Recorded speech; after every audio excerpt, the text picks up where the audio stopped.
Hello everybody, I'm Michael Taylor and it's my absolute pleasure to be working on this Live Better webinar. I guess being in lockdown isn't where any of us expected to be or wanted to be, but it's the world that we're living in now. Live Better Manchester was founded last year at a conference that we held at the Etihad Stadium that Mike was the keynote speaker at. I was pleased to have been involved in that as well. And if any of you who have signed on for this webinar who were at the conference, you'll know that the purpose of that event was to bring people together, almost to start a movement, to think about how we can invest in our own well-being, have a positive impact onto our own workplaces, as well as to inspire colleagues who might work in other places as well. Not just about our health, not just about our well-being, but also about productivity, and to link good business practice with creating good, resilient, robust workplaces. Now I work at Manchester Metropolitan University. I'm not on the teaching side. I help communicate what our university does and build our relationships with the outside world. And you know, it's a great place to be. It's a great place to work. And so it was just an absolute no-brainer when the team from Live Better and from Sports Stores International and Bird Consultancy asked me to host this webinar from the comfort of my living room, where quite a lot of us are working at the moment. We're working from home. Now, my special guest in this webinar today is Michael Finnigan, who I'll be introducing in a moment. But say hello, Michael. Hello, guys. Afternoon, folks. Now, if any of you have used Zoom before, and I'm sure you have during this lockdown, it's been the go-to platform of choice. If you go onto the Q&A, you can ask a question that only I can see. So if you want to keep that anonymous, then let me know. I don't have to read your name out. If you want to have a running chat with other attendees about telling everybody what a great job you think me and Michael are doing in the conversation, you can do that on the chat function alongside it. If you want to ask your question in person and collaborate in the conversation, you can ask, but I won't necessarily come to you. That'll be in the raise hand mode, which you can also see along the bottom of your screen. It's my great pleasure, first of all, though, to introduce our special guest, Michael Finnigan. I've known Michael for, how long have I known you now? About 18 years? Yeah, it must be. Yeah. I was really flattered when he asked me to write the foreword to one of his many books. He works with all sorts of different businesses. Many people think, oh, Michael Finnigan, the sports psychologist, because you may or may not know this, but on this very day, was it 8 years ago? 7 years ago, Michael worked with the Wigan Athletic football team when they beat Manchester City at Wembley in the FA Cup final, which is one of his many sporting triumph stories that he's got. But he actually works with businesses for the most part, don't you? I do, mate, yeah. What's the split, Michael, between businesses? Oh, it's 5% sport, Michael, tops. I mean, especially now, I've been doing it for nearly 30 years. So the luster's gone off it. When you first start, it's all exciting, but yeah, it's a bit boring sat in a dugout of a Premier League game. Can you imagine that? It actually gets a bit boring. And it doesn't pay very well, surprisingly. So, yeah, when you get busier, I still do sporting things, but they have to be plum jobs now for me to want to bother, because the CV's the best in history. So we don't need any more. Yeah, good. So your clippings file is stocked full of football, but your bank balance and your billings is full of business clients. Spot on, yeah.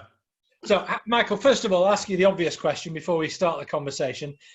How have you and eye to eye been operating in this period of lockdown, and what sorts of things are people coming to you to talk about?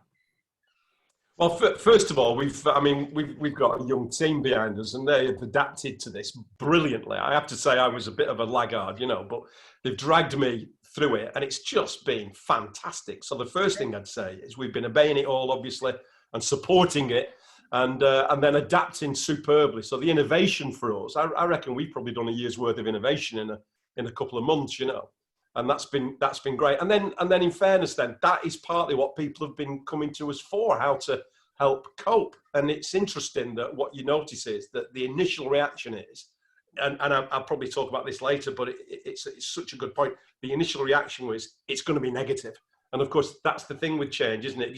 You start thinking it's going to be negative. Guess what? And people, when we rally, when people say, well, Zoom's not as good as being face to face, you just think, please don't say that to yourself. You've got to start from a point that it's going to be positive. So we've gone back to basics, Michael, really, and just started talking an awful lot to people about saying, and you said it on this webinar already, you've got to have a positive mindset, Ted. everything, because there ain't much of a choice, mate, at the moment. So Yeah. they've been asking us about that. They've been asking us about leadership. They've been asking about teams, you know, and it's all been great. Yeah, it's been brilliant to help them and give them some really, really sound advice. Yeah. Now, I was told resolutely not to get political, I think the organisers thought I might lapse into my inner Piers Morgan and start ranting about this. Rest assured, people, I'm not going to do that. But I thought, as I was thinking about what we're going to talk about today, obviously yesterday we watched the Prime Minister's address to the nation, and I think a lot of people came out of that, again, without being political, but I still think there's a lot of confusion about what we're meant to do, about how we're meant to react. And again, without blowing my own trumpet of the organisation I work for, we had a 2-minute message first thing this morning when we turned on our email from the Vice-Chancellor of the university I work at, absolutely crystal clear. You are not coming back to work tomorrow. You're not expected to. And then I won't go into the detail, but then in 2 minutes, crystal clear what we're looking to do, what our reaction was to some of the government stuff last week on the future of our sector. And it just struck me as that's what people are absolutely craving for, is clear communication. That's my experience. What about you and your clients, Michael? How are they in this? Exactly the same, Michael. You need to be, I think, and I'm going to add another dimension to it, but I think clarity is absolutely vital. Brevity is vital. And the other thing I was going to make a note of, it's like we've rehearsed this, but people are going to have to be transparent. In other words, I think when people are communicating with you in that situation, if they're not showing integrity in what they're saying, somehow it's coming across. So, you know, if people walk away from a call thinking he knows more than he's letting on, or I'm not sure I trust him, you've got a real problem with it. So what you're seeing there, you're on the receiving end of some clarity. You're on the receiving end of some brevity. 2 minutes sounds better than 20 minutes, doesn't it? Yeah. And then I'm guessing from what you've said that there was I just felt warmth coming from you in your response then, but genuine transparency. This is what it's going to be like, and I think that really helps, and it's caught a lot of people out, Michael. That, you know, that's contrary to a lot of leadership styles. That's where the problems are. You're asking people to lead in a different way, where they felt privileged and they felt they can talk and pontificate. People don't want that. I know you and I are big fans of Malcolm Gladwell, who we've been to see together, speaking in packed theatres. His latest book is often about communication and how we read people incorrectly. That's why so many mistakes are made. And there's loads of examples in his current book about that. Does this form of communication create a new set of challenges in how we communicate to one another, and how possibly we've got an opportunity to communicate much better, actually, using these tools, because we have to be so clear? I think it does, and I'm going to come back to the point I made before. The first thing is, I used to have a guy who said to me, whenever I said something, if I ever said something and it was negative, you know, like, oh, this journey is going to be a nightmare, he would say to me the words, if you say so. He'd say to me, if you say so. And what he was trying to say to me, and I got it eventually, you know, after a few months, I understood what he was saying, which is, set yourself up. Don't set yourself up thinking it's going to be like that. Don't set yourself up thinking it's going to be difficult. Set yourself up expecting it to be good, and you'll perform better. So I think that's the first thing, isn't it, in terms of this communication. What I would say, in a little bit of mitigation, and we found this, certainly when you've got more than, you know, half a dozen people on a call, it gets a little bit difficult to see eye contact, right? So what specifically is this person, what can I see in their eyes? And it's made me realize we go an awful lot off that. But what I'm going to say again is, please don't let these things be excuses. Please don't let it, because you're stuck with it. We're going to have it for a long time. If I've read this morning, 65% of people want to be allowed to continue to work from home, and it's not going anywhere. So why on earth would you make it difficult? It is a challenge. We understand that. We are going to have to learn some new skills about relationships and empathy and trust, but it's going to be a lot easier than we think it is, especially if we can set off on the right foot in the first place. And that is, I think, the biggest mistake people have made that I've seen so far, is what I'd say. So about the organisations that people are working from home, that in a lot of cases in their workforces they're having to. I guess in my experience and the friends of mine that I've spoken to in the last few weeks is, if we sit next to certain people in the office, a mate of mine was telling me this story in the city in London. He said, there's always that guy, you sit next to him, you're never short of up-to-date information on how the test match is going. Yeah? They're the sorts of people who, they'll operate in the way that they operate. That doesn't necessarily have to be a negative. It just is the way that they like that information. They like to be in touch with the world. They like to be on social media. They might be a high performer. Yeah, absolutely. So there's those people who operate in that way. Those behaviors have just moved into a very different environment. And you have to use a different set of tools in order to motivate, to lead them, inspire them in these sorts of environments. Yeah. And of course, there will be people who underperform.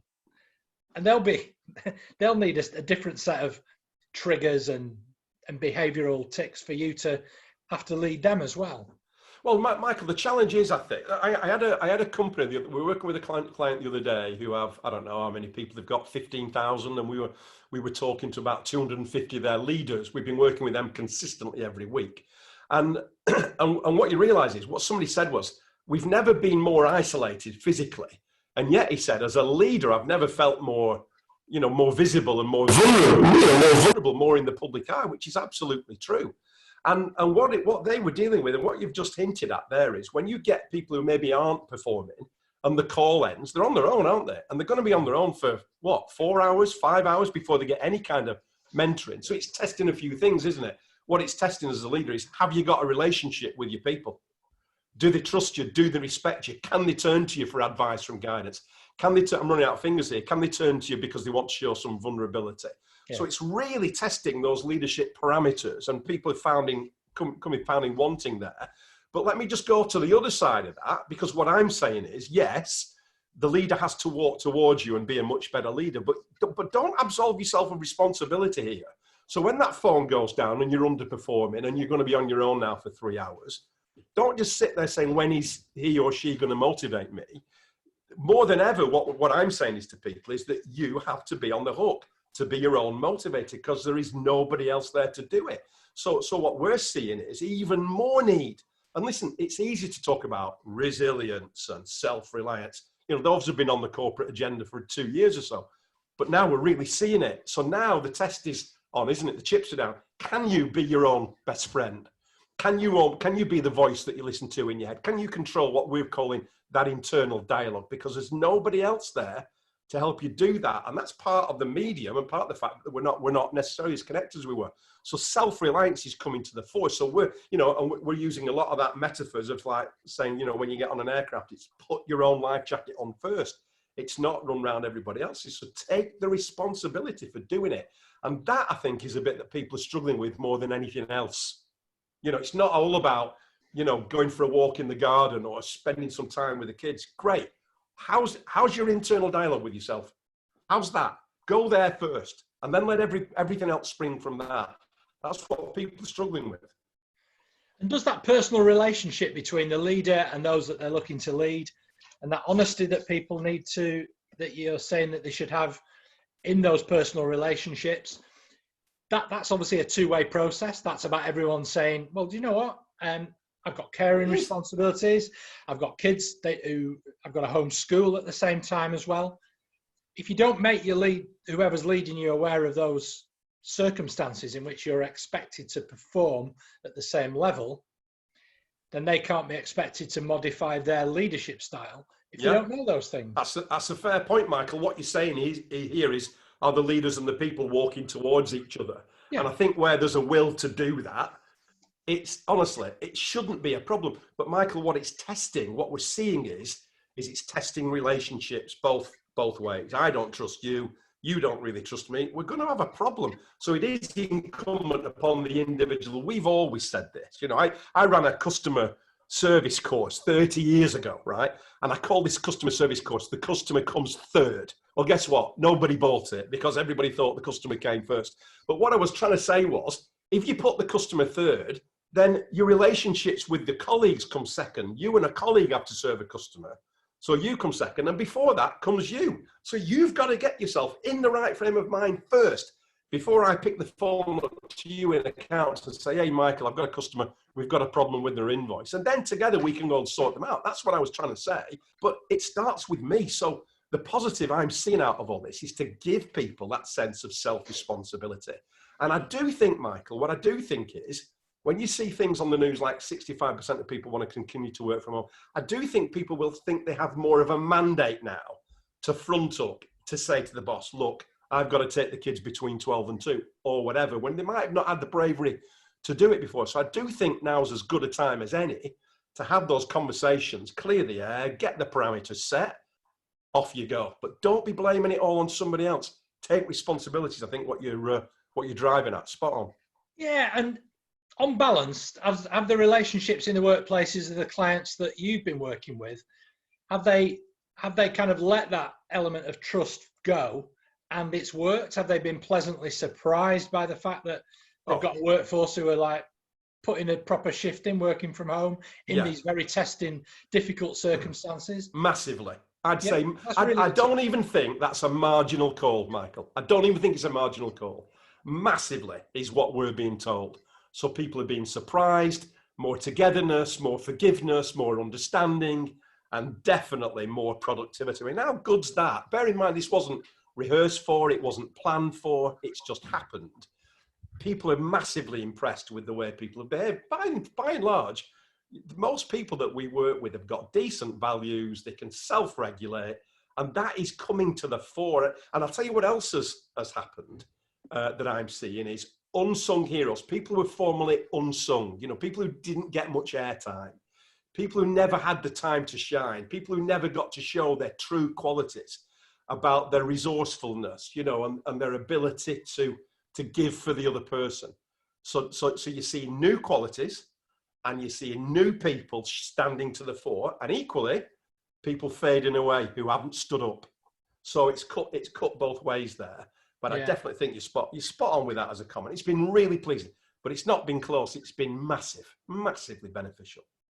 Now, again, I don't want to focus on the negative, especially with you in the room, but you did talk about some of the people that will have found this difficult and have found this a uncharted territory, that have drifted away.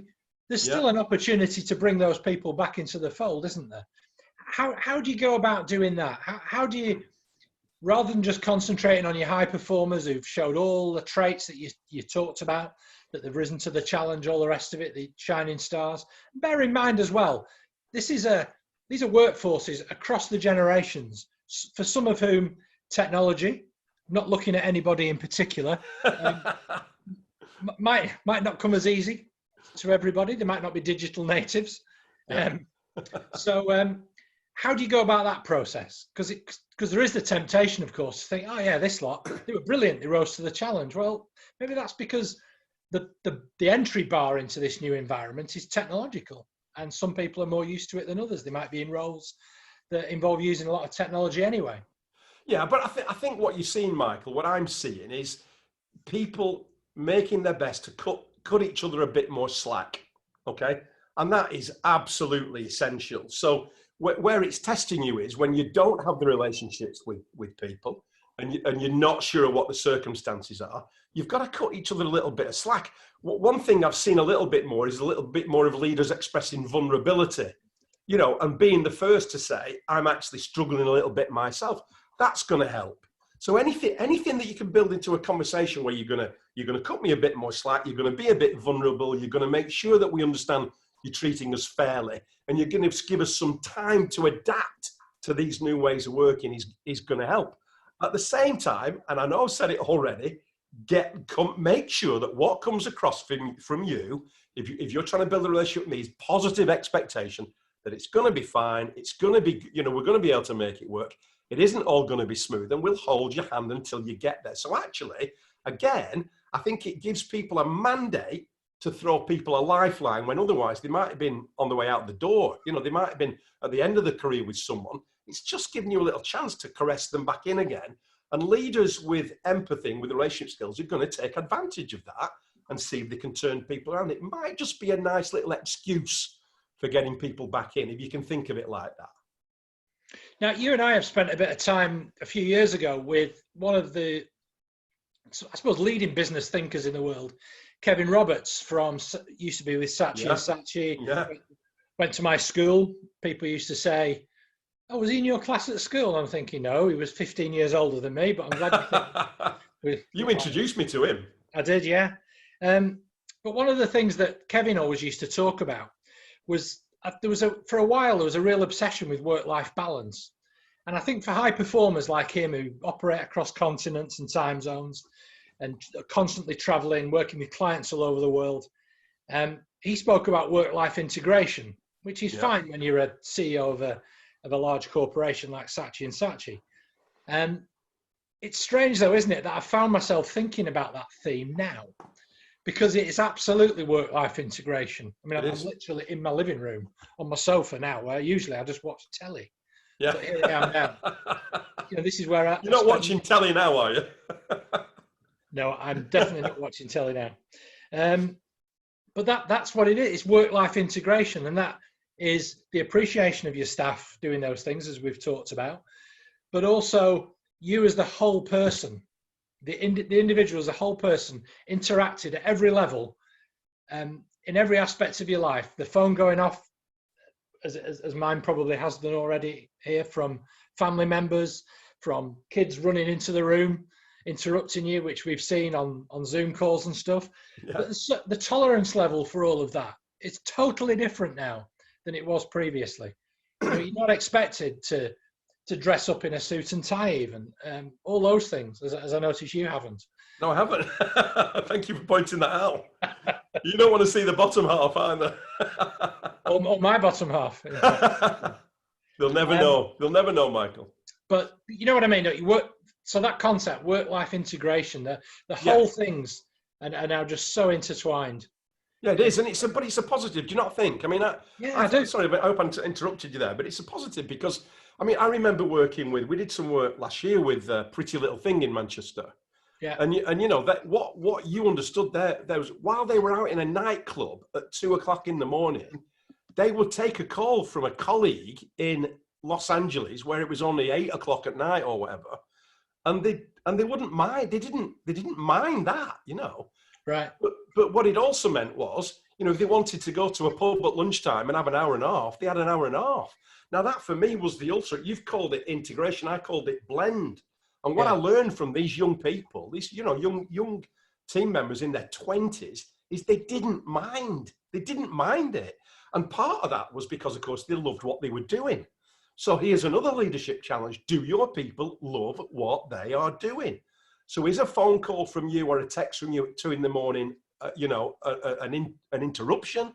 Or is it just part of my life, where work is part of my life? And I think it's much healthier if we can get it to that point. I personally love it. I mean, you know, with what I certainly expect my team to take a call from me on Saturday night at 9:00 if I get one. You know, we had somebody a couple of years ago win a massive golf tournament at, like, I don't know what time it was, 8:00 on a Sunday night. And one of my team sent me a text like at 8:05 saying, "Did you see it?" You know what I mean? Now that wasn't a working position. That was a celebration. That was sharing a client's success. And we didn't have to apologize for it. We just did it. So I think if you as a leader can get your people as passionate and as impacted by your business as anybody else's, you've got a massive advantage, and you'll get more than your 38 hours or whatever. And it won't be because you're demanding them. It will be because people see it as just a natural extension of who they are. So, but again, that's the big prize, isn't it? How many organizations can do that? Yeah. How many leaders can do that? Not many, in fairness. You're going to have to sharpen up with it. Yeah. So I'm going to, I am making a plea now for anybody who's got any questions. We've got about 20 minutes left on the call. I've got tons of things that you and I can talk about, as you would imagine. But if you have got any question, please go along to the button on your screen that says Q&A. Type in your question on there. If you'd like to share it with other people in the conversation, you can go onto the chat function at the side as well. Before we take any questions from anyone else who's logged into this webinar, the one I wanted to ask you about is in this new economic environment. Obviously, all sorts of commercial targets, sales targets will have effectively been rendered obsolete as a result of the economic slowdown, gone off a cliff.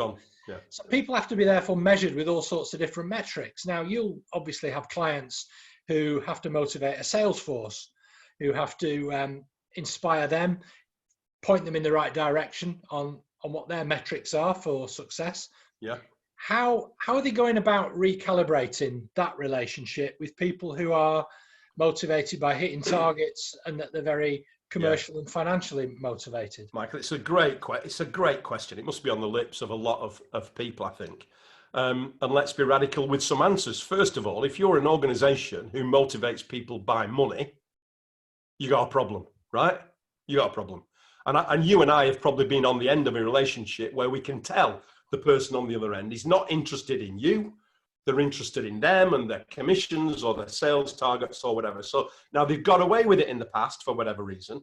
So now what I'm saying is, like, if that's the way you do it, it's a problem. And I don't deal with people like that anyway. I don't know if you do, but I certainly wouldn't want to.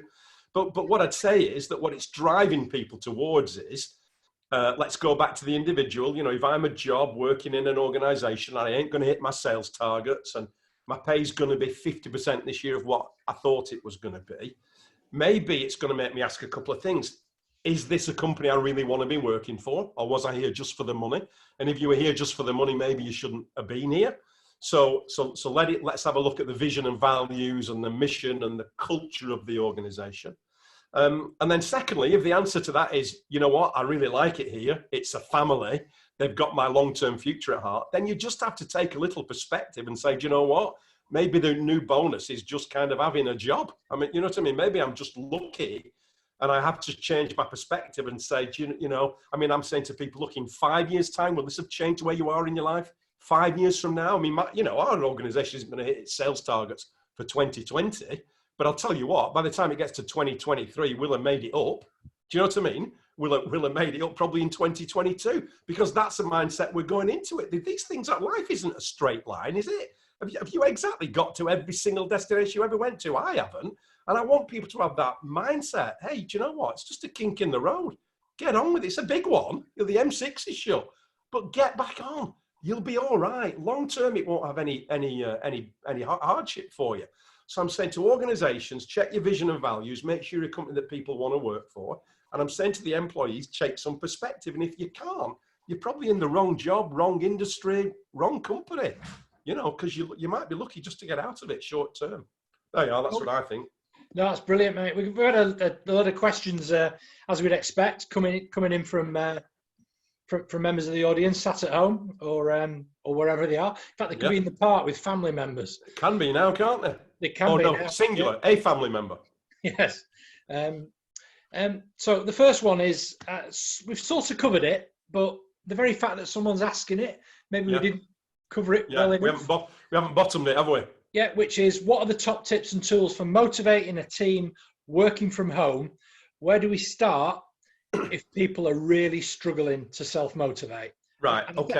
I think it's a slightly different dimension than how we covered it. We sort of assumed everything would be all right and you kind of just check in with people. So where do we start if people are really struggling to self-motivate at home? Okay, so guess where you start? As always, you start with yourself, right? And your internal dialogue has to be, I'm a great leader. We're a great organization. We are going to get everybody through this. It's going to be one of the best things that ever happened to us. So don't even pick the phone up motivating anybody if you ain't motivated. Don't even go there, right? So put your own life jacket on first. And the second thing you've got to remember, you've got to treat everybody as an individual. So it's going to test your relationship. So before you pick the phone up or get on Zoom or whatever it is, make sure you know who this person is. Make sure you know all about them. What are the family details? What does motivate this person? What are the hobbies and interests? What will they be doing at the moment? And I'll tell you, a lot of people won't know that. I've spoken to a client this morning. I know the name of his wife. I know the name of his 2 daughters. I know the name of what his second daughter is studying at university. You know, you've got to say, do we have that connection with people, right? So get yourself in the right space of mind. Make sure you know the person you're dealing with.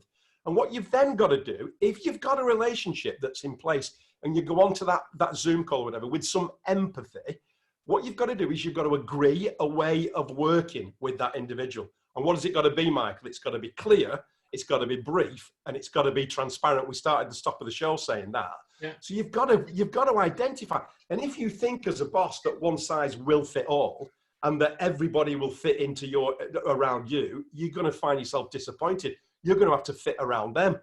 And you're going to have to use some stealth, and you're going to have to make it warm. You're going to have to make it personal. You're going to have to make it social, and you're going to have to make it inspirational. You've got to fire me up because I'm on my own and I'm lonely and it's hard. So you've got to be 90%. Listen, in this situation, 90% of the work is done out of sight of the employee. It's done in your preparation. Who's the person? Who's the organization? What do they need? What have I got to do to supply it? So it's going to test your leadership skills if it's new to you. Actually, if you're a leader who loves your people, you're going to love this because it enables you to have a relationship with them, a unique, special, caring relationship based on trust and empowerment and empathy and a shared vision and shared goals. So this should be manna from heaven for you. And there's no reason why people should find that difficult. Brilliant. Right. That was an anonymous question, which is all cool. That's fine. Brilliant question, though, right? Yeah, great question. And I think you could apply the same rules to another one that I've had, which says, how do I motivate my team when I know long term we may have to work remotely rather than going back to the office? I think the same rules apply there as well. Yeah. And Michael, just on that point, stop there. Listen to the language. Listen to the language in the message. We may have to work remotely. No, change that. Change that. No. We may be working remotely. Do you understand what I mean? So just the fact that somebody puts have to means it's an imposition and it's a problem. No, we may be working remotely. We may be working differently. So you've got, that's your own internal dialogue. Change that first. Yeah. To be fair, it was me that said have to. Was it? All right. Well, change your dialogue then. Yeah. We've got one here from Phil Jones. A really good question, as you'd expect, from the MD of Brother. Hi, Phil. Yeah. Hi, Phil. Do you think extroverts have found lockdown harder than introverts? I mean, that's a brilliant question. I don't know the answer, so I'm going to defer to you first. Well, I'm only guessing, mate. But I'm saying no, because I think an extrovert with a negative attitude will find it hard. I think an introvert with a negative attitude will find it hard. I think an extrovert with a positive attitude will find it brilliant. And I think an introvert with a positive attitude will find it brilliant. So in other words, as usual, was it Ralph Waldo Emerson who said that life is 10% about what happens and 90% about how we respond to it? Yeah. So I think extroverts and introverts will have found it hard, and extroverts and introverts will have found it brilliant. So for me, if it's not working out for you, don't blame anything. Don't look anywhere. Where do you look? Inside for the answer, because that's where it is, always. Yeah. We've had another question as well from somebody who again, didn't want to identify themselves. And I think this cuts to the chase a bit, really, Michael, is where does the leader turn? Because as you've said, this is uncharted territory. It's tough. I guess brilliant. I could say the answer's right in front of me. It's working with people like you. Where do they go for inspiration for themselves? Where do they look to? Or is this just brilliant question? Just a case of like, you're out in the front, it's lonely at the top. If you don't like it, get off the stern of the ship. Well, here's a question. Here's a question, and I don't know if you know the answer to this, but what should a leader be spending on their own self-development? Do you know? Because there is a number. Do you know what it is? No. 10% of your salary. 10% of your salary should be invested by the organisation in your development, is what people say. So if you're working in the city with a 250 grand a year job, we expect the organisation to be spending 25 grand on your development. So the first thing I've noticed is, because what you're asking me is, where does the leader turn? So what I'm saying is, hang on a minute, no, that's a really difficult thing to solve now. Where has the leader been turning for the last 5 years? Do you get what I'm saying? Yeah. So don't just expect to be able to switch this on. What have you been doing to develop yourself over that period of time? And if you've been neglecting yourself, you're going to find it hard, right? So that's the first thing. So here's the lesson. Don't let that happen again. Make sure that you're investing in yourself proactively, because, things will occur, whether it's Brexit or a terrorist attack or whatever. So get yourself ready for it. The second thing I'd say is, if you're in where we are now, stand on the shoulders of some giants, So I'll tell you what, there's an awful lot on the internet about Malcolm Gladwell. If you haven't got hold of his book, get hold of it, is an example. Do you get what I'm saying? So there's an awful lot of content out there that, you know, if this has been 30 years ago, you can't get to a library, you're stuffed. Listen, there's loads of leadership content out there. There's loads of inspirational concept. Get the book on Steve Jobs by Walter Isaacson. You know, get the book by Gladwell. So there's lots of stuff out there. And then the third thing I'm saying to people is use your network. Use your network of other CEOs who are in the same position and show your vulnerability. Vulnerability for me is probably the biggest of all the leadership qualities you can have. And reach out to people and say, I'm struggling a bit, help me. And they will. So there's three things. Get yourself some mentoring proactively, stand on the shoulders of some giants and plug into your network. That's what you can do. I think this absolutely cuts to the whole essence of what Live Better is all about the kind of network that we're trying to create, the people that we're trying to bring together in these sorts of forums. I'm not expecting someone to put their hand up and say that they're struggling right now, but I think people should feel comfortable in those sorts of environments. So I'm going to move on to the couple of final questions before we wrap things up. There's one here that says, I mean, you battle against negativity in all sorts of settings. You're one of the most positive people I know. You are literally one of those people that I turn to when I think, well, I'm struggling a little bit here. I'm turning into a bit of a negative terrorist in my organization, you know, taking on lots of negative thoughts and maybe transmitting that to people who would be frankly better off not hearing that from me. Yeah. So, you know, I do turn to my own network on it. But one of the difficulties, of course, that this situation's brought upon people is a lot of staff have had to be furloughed. There's obviously the prospect that some organisations are going to have a very different size and shape as a result of the circumstances which we find ourselves in now. So how do you reassure people who actually would be dishonest to say, trust me, we're all going to be all right, when actually the truth is we might not be? Yeah. Michael, has that changed? I don't personally, right? This is my ridiculous view of the world. I don't think it's changed. And what I mean by that is that all through my career, I've only ever thought I was a month away from the sack. You know, so there's that element of motivating yourself by fear or motivating yourself by keeping your standards high, right? Yeah. And so what I'm always trying to say is, where I've always been in my career, seriously, is, look, if I can play a part for you in your business as an employee, brilliant, right? Because I love it. If I can't, brilliant, right? Because what? I go and play a part in somebody else's business. Now, why am I doing that? Because I'm investing in myself all the time. I'm standing on the shoulders of giants. I'm doing loads of networking. I'm teaching myself things. I'm getting a master's, whatever you're doing. So if my future is here, that's amazing. I'm ready. If it's not, that's amazing. I'm ready. Do you understand what I'm saying? Yeah. People live under an illusion, Michael, of security. That's illusion. It's illusion. It's not real. There is no security. There isn't any. So the sooner we realize that, and the sooner we think, how do I protect against that then? I better invest in myself. I better start working on me, right? And that's the key to it. So get rid of that security blanket. It's not there. The only security is you. There's nothing else. Nobody owes us a living. Nobody owes us anything. Yeah. Only you owe you something. Now, now someone else is asking the question, how do they make their weekly meeting better? They say we have a group work call on a Monday morning to start the week, but morale seems to dip. Now, I think in any organisation in these circumstances, that's understandable. Understandable, absolutely. I completely get that. So they're asking a very direct and very forensic question. Is there a structure that they can give for the week to start on a really, really top note? Yes, absolutely. Let's go for this, right? Get inside the values of your organisation. So look at the values of your organisation. Pick one of the values and make next week's meeting about that. So Monday morning's meeting next week is about, our first value on our list is pride. So next week's meeting is about pride, right? And what about this? That's all it's about. Well, what do you mean? What about the sales numbers? No. Talking about pride next week, about pride. So come to the meeting, ready with the story about pride. And if that's you talking about your son, who's 21 this week, that'll do, right?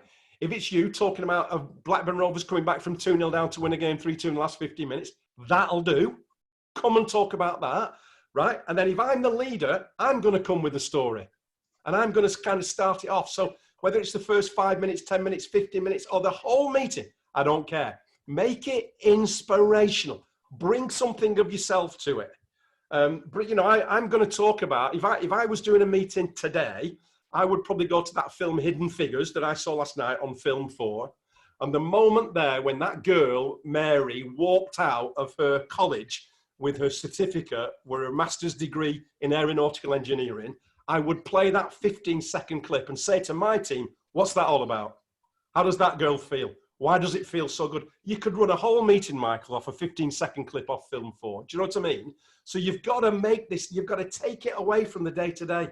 And you've got to get it either into humor or inspiration, something that makes us feel connected to this magnificent organization. Sod the other bit. That we can do that in an email. Inspiration. Inspire me. Yeah, storytelling. Storytelling. Listen to this. I said something the other day, right? If you're going to be a storyteller as a leader, then before you be a storyteller, you've got to be a story finder, right? So never mind leaders are storytellers, leaders are story finders, then the storytellers, and then the story coaches. So I've then got to say to you, did you like my story about Hidden Figures? What did it make you think about? We've got to talk about it. And then I've got to say, how are we going to use that? And then I'm going to say to you, have you got a story? And you've got to say, Mark, I've got a great story about my son. Brilliant. Now I've just found another story. I can go somewhere else and tell that now and say, my mate Michael Taylor told me a brilliant story the other day. So this is a continuous process as a leader. Got to be a story finder and a story coach, and the storyteller bit just comes in the middle. It's profound at the moment. Absolutely essential for leaders who want to lead their teams with vision and passion and empathy. Get some stories and tell them. Brilliant. Now, obviously, I love all that because obviously my background, as you know, was I was a journalist for all those years, and I used to love hearing business leaders' stories. One of the things that people used to say to me up until, mainly through the 90s and the early part of the 2000s, around the millennium, was the trouble with this generation is they've never had it hard. Now, you think about it now, we've had the financial crash, and we've had a global pandemic. And I've never been more impressed with this generation of people who are running businesses now. What they've had to come through, what they've had to lead from. Adversity brings out the very best in people, doesn't it? It has to. Spot on. And actually, again, in a world where you can start a business now and have it valued at $1 billion in a year's time, can't you? You can, can't you? So like, what a great time. And actually, what a great time to shut that old pontificating git up who said you've never had it hard. Yeah, right. Watch us now. Adversity brings out the best in people, doesn't it? Necessity is the mother of invention, people say, don't they? So Brilliant. If you're in that situation, don't see that you're a victim. See it as an opportunity to seize something special and show the world what you've got. You'll never have a better time for that. Absolutely. We've also got lots of different people with different backgrounds. We've had questions from CEOs, questions from managers of sales teams, but we've also got a question from someone on the call. I'm a freelancer. I don't have a work team to bounce off. How do I stay motivated? Is that the same as the network? Is that? Yeah, well, that's the people on this call now, isn't it? Yeah, it's the people on this call now. It's Live Better Manchester. It's sitting on the shoulders of giants. It's being curious. I've written to Boris Johnson this week. I've written to Barack Obama. If Barack Obama said, can I come and have lunch with you? Well, if he says yes, how cool would that be? If he says no, it's like, I've written a letter to Barack Obama. I feel great about myself. Do you understand what I'm trying to say? You've got to use this time to think the unimaginable. Reach out. Yeah. Reach out. People who are in positions of success, you'll be amazed how often they come up trumps and they'll give you some of their time and some of their advice. So it is about network. It's about investing in yourself, standing on the shoulder of giants. There's lots on there on the internet that you can use. So just because you're a freelancer doesn't mean you're exempt at all. And Live Better Manchester will support you with all the networking as well. There's lots there. Anyone else who feels in that sort of position, I'll speak for myself. My contact details will be fairly easy to get hold of. You can call me. You might not think I'm very motivating, telling you stories about my son who's just turned 21, but I'd be more than happy to talk to anybody, even just to bounce off, share ideas with, and I'm sure the same goes for a big, generous spirit like you as well. Absolutely right, mate. That's what this is all about. I've been very grateful for the support that I've received from from many of the people in this network, and I'm sure you will as well. Yeah, now, me too, mate. Live Better Manchester are going to continue to have these conversations. We're going to have one next week, which is going to be going into a little bit more detail about practical measures for working from home. One of which will probably be, don't sit on a sofa with a nice soft back with your feet up on a box, but that's the circumstances I have to live with. All it remains to me to do is to thank you, Michael, for giving up your time. I know your clients are asking a lot of you at the moment. Your team are asking a lot of you, and we've asked a lot of you, and you've given a lot of yourself this afternoon. So thanks so much for doing all of that. This webinar will be available as a video for anybody that didn't have the opportunity to take part live. You can watch it as a video, listen to me and Michael. There's lots of podcasts as well that we'll have available. And they're all there on the LiveBetterVirtual.co.uk that the amazing Georgina Jones has set up with Kate as well from Live Better Manchester. Mike, you've been a great guest. I really enjoyed. Pleasure, mate. And a privilege as always. Do. And I look forward to having a proper lunch over a katsu curry or a plate of some tapas in a restaurant in Manchester at some point in the future. Lovely. Come on, Manchester. Great. Thank you, everybody. I hope you've enjoyed it, and look forward to speaking to you in real life sooner rather than later. Stay strong, everyone.